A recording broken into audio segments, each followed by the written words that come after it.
Cinema 5D at NAB 2016 is brought to you by B&H, the professional source for all your video needs. TILTA, arm your camera. Artlist, inspiring music for your films. Blackmagicdesign, creating amazing solutions for film, post-production and television. And ATOMOS. Hi, this is Johnny from cinema5d.com, and I'm here with Larry, who is a senior fellow in Canon USA. Larry, thank you very much for being with us. My pleasure. And I want to talk a little bit about the new zoom lens that you just introduced. Yes. So this is a T4.4 18-80mm. That is correct. And this is actually a first for Canon when it comes to a Super 35 zoom lens in that price range. Correct. So if you can tell me a little bit about the development of this lens. Yes.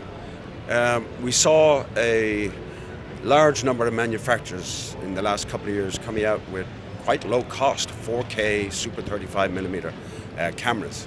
And we ourselves have some cameras in that category under $10,000.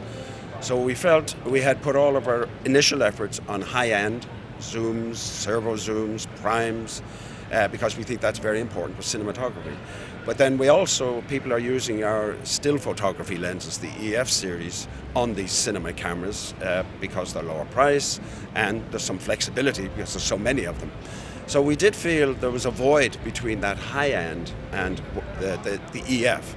And we said, well, why not borrow from the capabilities we have in EF design? These guys are masters at lower cost design and still very high quality.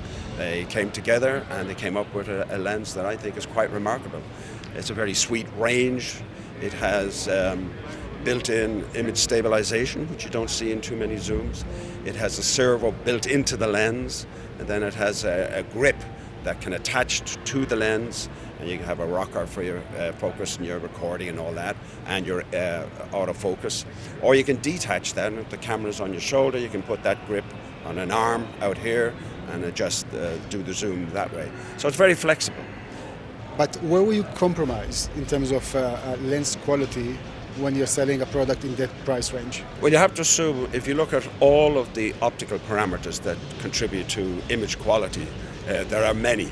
There's fall off of light from center to the extremities. There's fall off of MTF from the center to the extremities.